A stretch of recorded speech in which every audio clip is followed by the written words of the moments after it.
The earth here is dark and rich, ideal for the purpose for which John intends to put it, the preparation of ground for a good crop of potatoes. John Butler is no novice. Years of experience with horses and a trophy cabinet full of plaques and silverware won at various ploughing matches throughout the country has honed his skill to perfection. Ploughing match judges know what they are looking for. The furrow slices must be straight. They must also be parallel. They must be the same thickness and they must be the same height. The pair of half-bred Clydesdales know well what they are doing too. They have done it all before. They know the pace at which to walk, so there is no need for the master to hold them back. They know the master's voice. They know their job. Even so, with the shortening day, the team will do well to plough an acre of ground before nightfall. The village of Garvagh lies 25 miles to the south of Ballycastle, and in the townland of Gorticlochan, with a fine view of the Antrim Hills, Gilmer Linton's family have farmed for generations. For Gilmer and his helper, Ally McFarlane, there is a less sedate pace to the ploughing. These 100-horsepower Fords with their 3-furrow ploughs will turn over this 12-acre field before bedtime, working until after dark and late into the night if necessary. Ploughing match judges might not view this as work of excellence. Their tractors are travelling faster than a fast walking pace, but the end result of the ploughs is the same.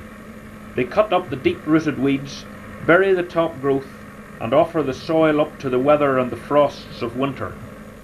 For several years now, Gilmer has planted upwards on 100 acres of potatoes each season, but for the past 2 or 3 years, with crops good and prices bad, he's somewhat less optimistic about a successful 1994.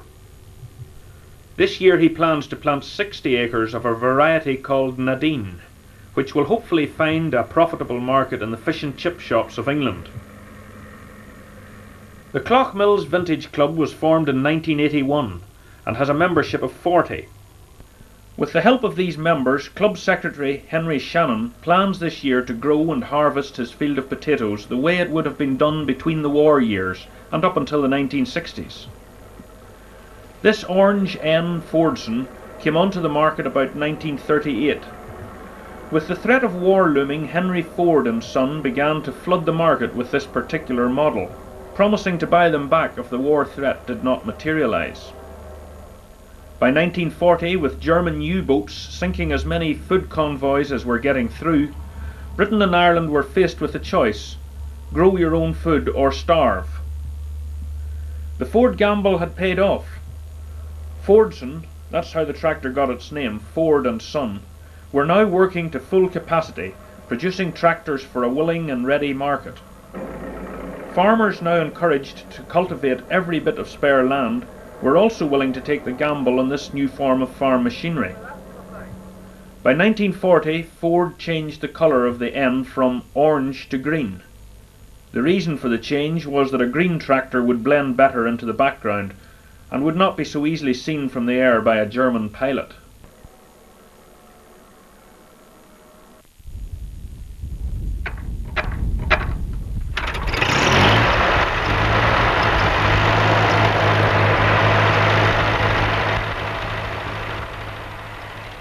Before the war, in the mid-1930s, the son of a County Down farmer, Harry Ferguson, had also made an impression on the world of tractors. Teaming up with David Brown, they produced this 1938 Ferguson Brown, one of the first ever tractors to have the 3-linkage hydraulic system still used in tractors today. Harry Ferguson also teamed up with Henry Ford for a time during the war, producing the Ford Ferguson.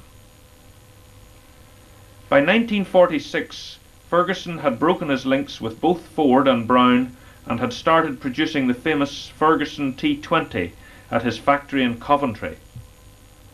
Priced at £325, this versatile little tractor sold well in excess of £500,000, and indeed they are still quite common on farms even to this day. About the same time, the David Brown Cropmaster came onto the market. This petrol TVO model had the clutch and brake pedals on the same side. Being able to keep both legs together, and with a wind fairing fitted to the tractor, the operator was able to keep much warmer on a cold winter day. By mid-April, and with a little heat returning to the ground, Willie Shannon now begins to break up the soil in preparation for the potato crop.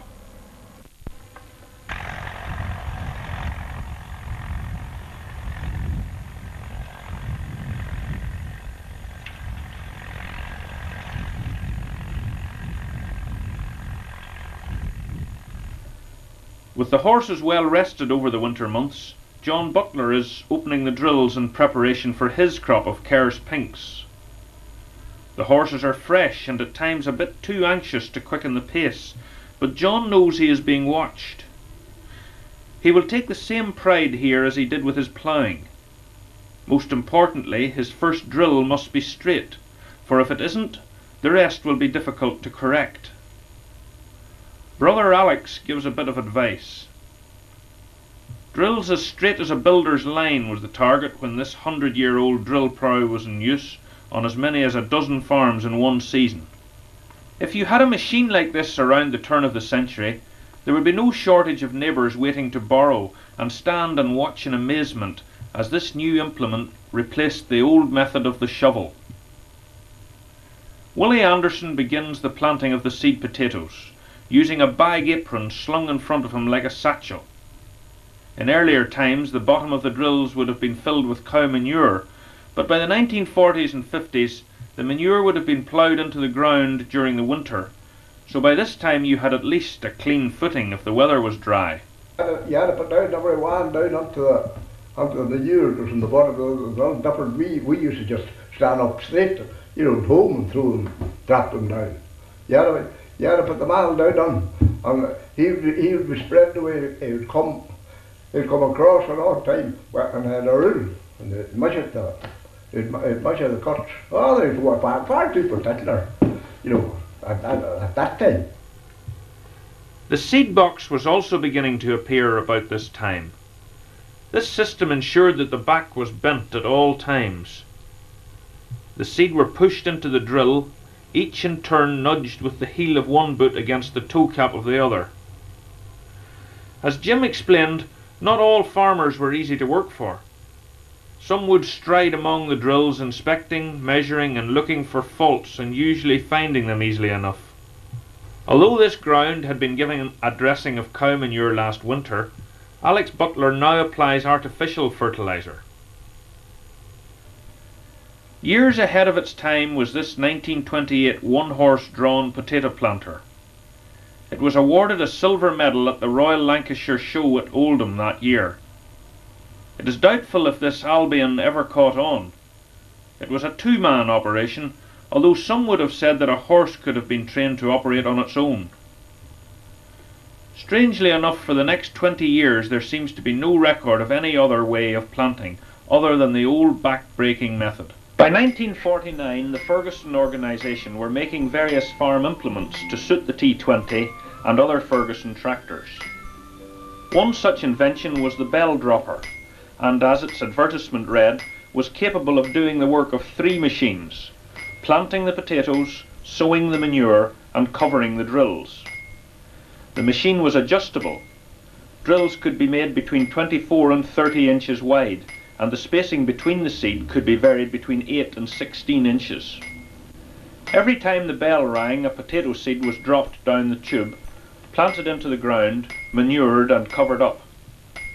After the first dozen or so rings of the bell, the operators would get into a rhythm and could do without the sign signal. During the mid-1950s, this Bamlet dropper appeared. Similar in many ways to the bell dropper, the operators this time placed the seed potatoes into a revolving cylinder. This device was supposed to produce very accurate spacings, and the tractor could travel slightly faster, thereby covering a larger acreage per day. However, the bell dropper still remained very popular on into the 1970s. For the modern men at Garvagh there is less of a hurry, for it is the first week of May before they return to one of the first fields ploughed some months ago. Gilmer doesn't intend to linger here for long. His circus of machinery arrived here at 8:30 in the morning, and it is the big man's intention to be on the road and into another field by mid-afternoon, with this 5 acres cultivated, manured and planted. For these men the disc and harrow are but a boyhood memory. The brake and the grubber have long given way to the large rotavator, which could chew up the ploughed soil in one run, leaving it fine, powdery and ready for planting. The only manual labour required is to refill the hoppers with manure and seed potatoes. During the earlier years of farming, most farmers would have grown a few acres of potatoes every year. Nowadays farming is more intensive. Men like Gilmer, with a collection of expensive tractors and implements suited to the potato growing, have to harvest many acres in order to make the exercise worthwhile. The tractor drivers have many luxuries in the cab: heaters for the cold days and a radio. The local radio station is always popular. For most people, potatoes still make up part of the staple diet. Rosemary Kennedy from Cullybackey is an expert winemaker and very knowledgeable in old Irish recipes. During the war years, meat was rarely eaten. A simple, inexpensive yet delightful dinner would have been champ. This is the way Rosemary's mother would have made it 50 years ago. I would cut them up into bits like that, and then they boil more quickly. But fairly even sized pieces so that you get the same sort of cooking time for them all.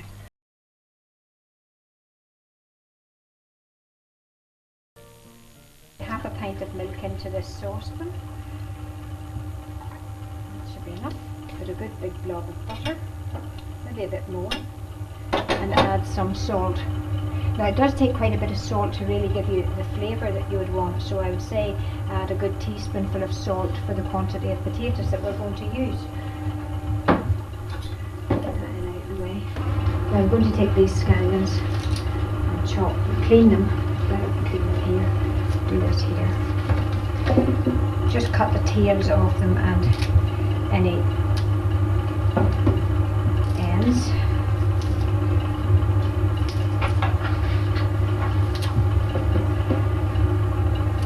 These give it the flavour. You can use chives if you have them. This time of the year chives aren't always available, and these nice scallions are equally as good. I'll chop these up finely. I don't want them too big. Quite small.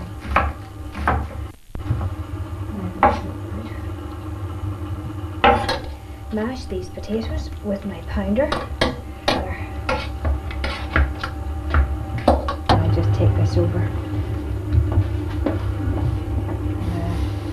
Put this into the...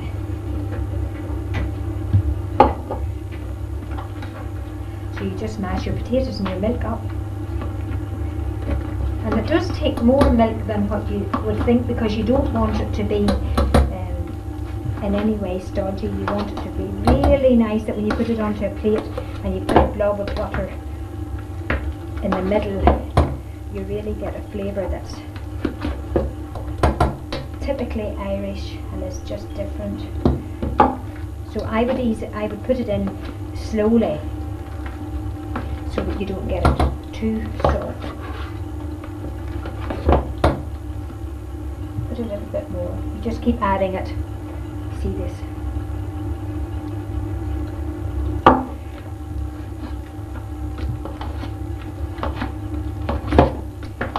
Now I don't add the chives or the scallions until I have it at the right consistency, because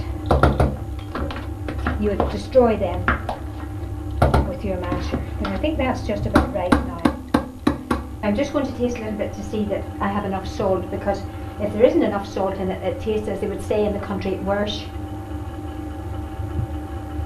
It needs just a little bit more, so I would add a little bit more salt. The scallions. Don't they look lovely?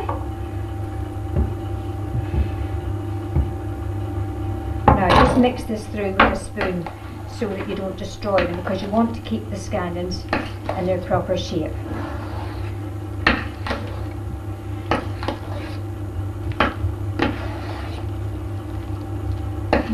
a nice pot of champ, and now we're going to enjoy that on a plate.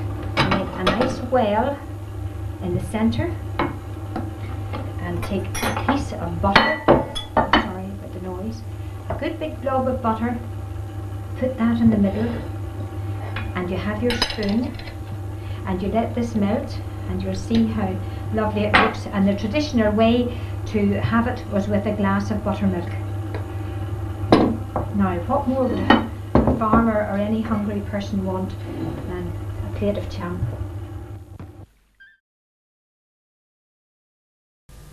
Fadge or potato bread is another well-known Irish recipe, and here Rosemary demonstrates her method.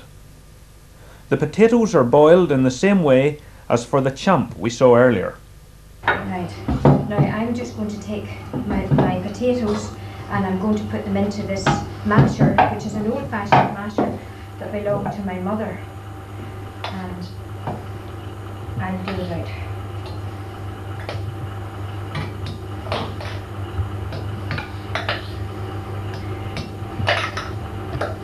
And the thrill of this was always seeing the potatoes coming out, so you just squeeze the potatoes out onto the flour, and I will be using about a pound of flour, a pound of potatoes and about 4 ounces of flour.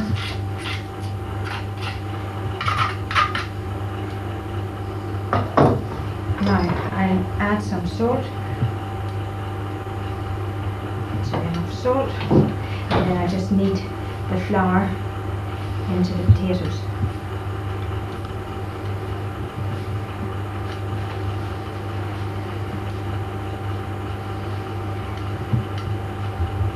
And the potatoes are nice and warm, so they're nice and pliable and easy to work with. You can actually make potato bread from cold potatoes, but they're not nearly as nice to work with. And you don't add too much flour, because if you do, you make your potato bread stodgy. I'll just take another little bit of flour now to put on my board, and don't make them too big. Some people like big ones, but I think that they're certainly easier to handle if you make them small. Now I would just pat them out with my fingers. You can use a rolling pin, but I think this is the nice feel of it. It's worth it just doing it with your fingers, and it goes out easily anyway. Pop a little flour onto a hot griddle and cut your potato bread in 4. My mother always did this, and I think this was to let the air out so that they didn't burst. You will see that they can easily burst, and then just pop them onto the griddle to cook. Mummy used to always say that was when you knew they were ready, whenever they filled up with steam inside. You see. Okay, these farls are ready now. They have risen up, and I just puncture them to let the steam out.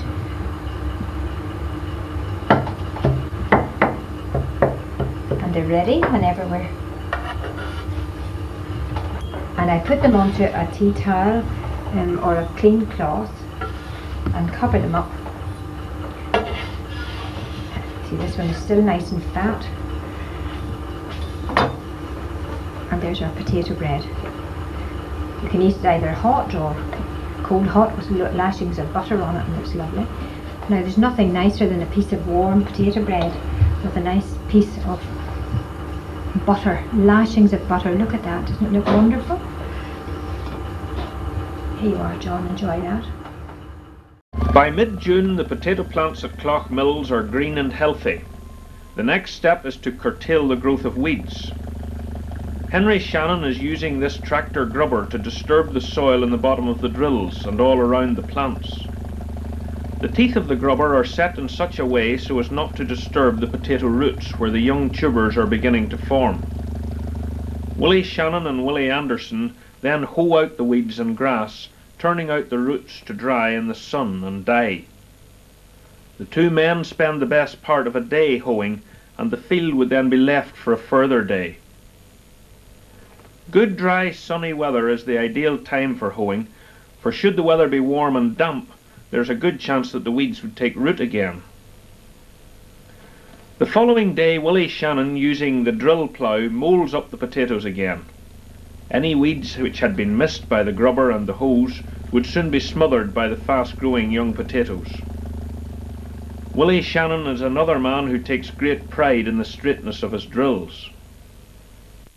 Since the middle of the last century, the big fear among potato growers was blight.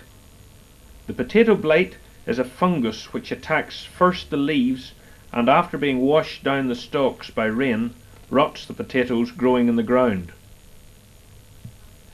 In 1882, a Frenchman named Bordeaux discovered that the spray which he was using to kill a fungus on his grapevines also had a similar effect on the potato blight. This mixture is made up of bluestone and washing soda. The reason the washing soda is used is because if used on its own, the bluestone would burn the leaves. Willie Anderson, using this very old back sprayer, applies a generous helping of spray to each plant. These potatoes will be sprayed every 2 weeks from now until harvest. You're just taking a single drill at a time there, what? That's all I can do. That's here, the only 2 nozzles on it.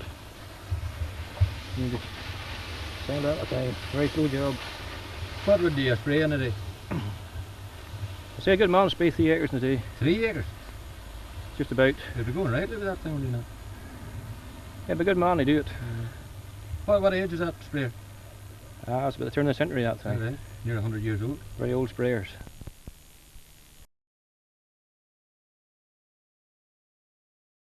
Like many of the jobs involving the horses, the barrel sprayer was a 2-man operation, and for the man pumping this was heavy work. The pump was sore on the arms, as a constant pressure had to be maintained to keep the nozzles emitting the fine spray. He also had to keep a constant watch, for the smallest particle of dirt would block a nozzle. Gilmer Linton too is afraid of the blight, and has been applying this chemical spray to his potatoes every 10 days since the potato leaves were 4 inches high.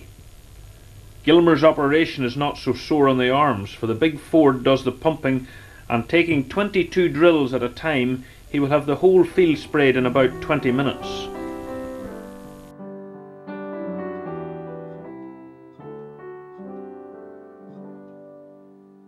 By mid-October, the men at Ballycastle had started to harvest their crop of Kerr's Pinks.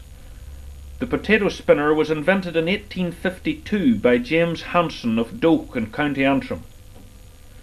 This was probably the most important Irish contribution to farm technology during the 19th century, and although modified many times, the basic system remained the same. The digger was pulled along by the horses, a large blade cut underneath the drill, the large forks revolved as the machine was pulled along and kicked the potatoes out of the drill. They were left lying on the ground where they were easily collected. If you're enjoying this video, please consider subscribing to our YouTube channel. It only takes a second and it really helps our channel grow. This will also help us upload more of these videos in the future. And if you have friends who you think would enjoy this video, please ask them to also join us here on YouTube. Another invention of the 19th century was this pig's snout digger. As the name would suggest, it operated like a pig's nose, poking the potatoes from the drill. The big problem with this machine was that it was very difficult to keep in the centre of the drill, and many stops had to be made. With so much lifting and resetting, the horseman was sure to have a pair of sore arms at the end of the day.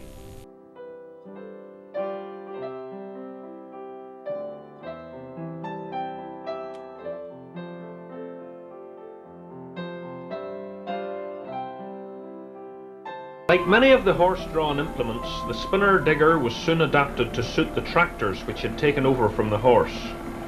The speed of the tractor determined the speed at which the spinner turned, for the big spiked wheels on the digger were the source of power which turned the gearbox inside. This potato spinner was made by Boyd's of Ballymoney, adapted to suit the T20 or Ferguson 35. This time the operator could control the speed at which the spinner turned, for the power came from a separate power shaft inside the tractor. This sturdily constructed implement, again from Ferguson, had two rotating spinners. One lifted the potatoes from the drills and threw them into the path of the other.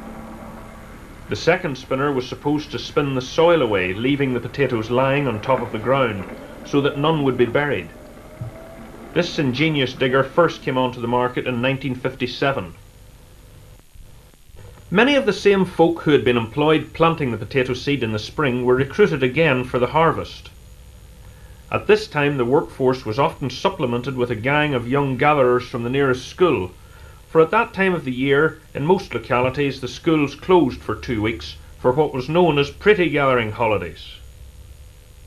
Some were good gatherers, some not so good, but by the end of the first day everybody had one thing in common: an aching back. If the farmer did a lot of calculating and measuring at planting time, he was sure to be just as fussy at digging time. Everyone was allocated a strip to gather so that the digger would not be hindered or have to stop on its next journey up the drills. For most of the young people, and indeed for many of the adults, a watch was an unheard of luxury in those days. Asking the time, especially coming near to meal times, was a common question. A typical reply would have been, "It's pretty digging time." The faster you gathered, the longer your rest period should have been before the digger reappeared. In reality, however, the faster you gathered, the more you got to gather. Reallocation of territorial allotments was common, for the farmer knew from years of experience how to get the maximum amount of work out of everybody. If a young person was not pulling his weight or was seen to be carrying on too much, his contract would be over at the end of the first day. By the early 1960s, the wages would have been £1 per day for an adult. 14 or 15-year-olds would have got 15 shillings, that is 75p per day. At Garvagh, Gilmer's team of labourers have a different structure of payment. Here you get paid by how hard you work. Every time a box is filled, the gatherers are given a ticket. Tickets are cashed in at the end of the day or at the end of the week. A top gatherer working non-stop can earn £40 a day, although the average wage is £20 to £25 a day. With the incentive to earn such a good week's wage, it is hard to believe that over the past 10 years, Gilmer has found it increasingly difficult to get enough gatherers to help him harvest his crop. This elevator digger has a big advantage over the spinners in that it digs 2 drills at the time and doesn't have to wait until the gatherers have cleared the ground in front of it. In fact, the whole field could be dug without driving over any of the potatoes from the previous run. Gatherers prefer this method of digging, for the crop is dropped on top of the ground and not scattered over a wide area. Many gatherers prefer to gather on their knees. Jerry Higgins farms potatoes about a mile from where Gilmer farms.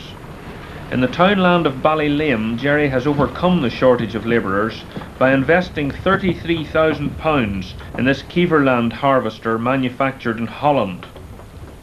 The 2 rollers crush any clods of earth, so that when they reach the conveyor belt, called the web, the agitation causes the earth to fall back onto the ground. The 4 operators simply lift off any stones, grass or potato tops, allowing only the potatoes to continue the journey. They start young around Ballylame. The disc cuts off any potato tops which have fallen over, and this prevents them trailing. This machine is heavy to pull, especially on hilly or soft ground, so Jerry has cleverly adapted the tractor to produce 2 power shafts. The larger shaft on top is driving the axle of the harvester, making the whole unit a 6-wheel drive. Many hours of work were done to perfect synchronization so that the harvester and tractor wheels are moving at exactly the same speed. The smaller shaft is driving all the other parts on the harvester. The conveyor belt transports the potatoes directly into the boxes on the trailer. When these boxes are full, another tractor and trailer will be standing by so that the harvesting operation is non-stop. These potatoes, like Gilmer's, are also Nadine, and already it looks like prices are going to be good this year. Gilmer and Ali tie down their load of potatoes in preparation for the 2-mile journey to Garvagh, where the potatoes will be stored in a heated shed, and there they will remain until Gilmer decides that the market and price are right. The vintage men at Clough-Mills cling to the old method of storage, namely the pit or clamp. This used to be the easiest, cheapest and most satisfactory way to store potatoes. Big stores and sheds were not so plentiful in the 50s, and the potatoes might well have been left in the field until the following spring. This pit first receives a good dressing of thatch. Straw or rushes were used for this purpose. The pit would then have got a good covering of earth 3 inches deep, and this would have kept out the most savage of frosts. When the time was right, usually about November or December, the sorting, picking and bagging process would begin.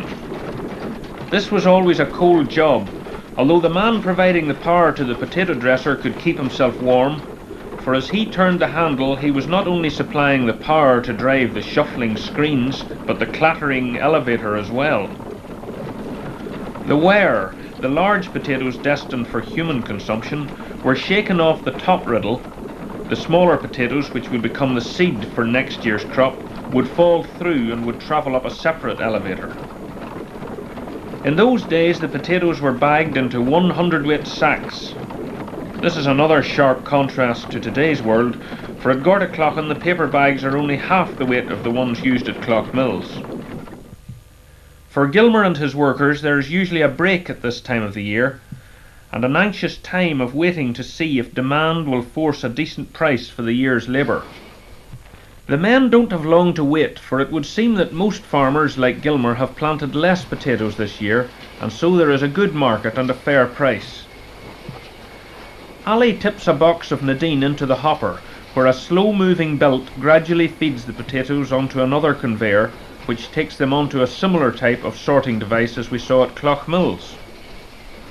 As these potatoes were specially grown for the chip market, most of them are large. The few smaller ones which do fall through the riddle end up in this box, where they will also be stored for seed.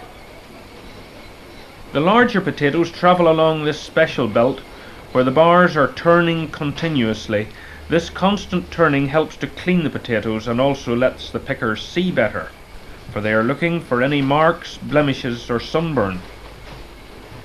Any which are not perfect are put onto a separate conveyor, and these are called refuse and will go for pig feeding. The whole operation is powered by electricity. Ali uses an automatic sewer to seal up the bags.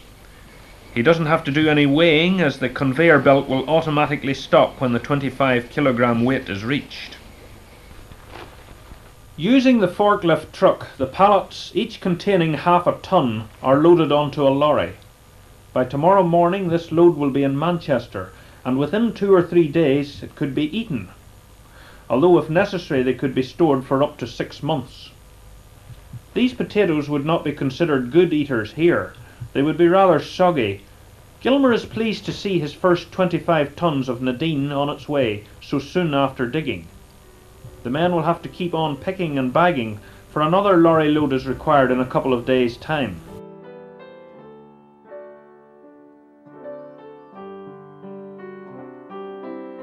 If you're enjoying this video, please consider subscribing to our YouTube channel. It only takes a second and it really helps our channel grow.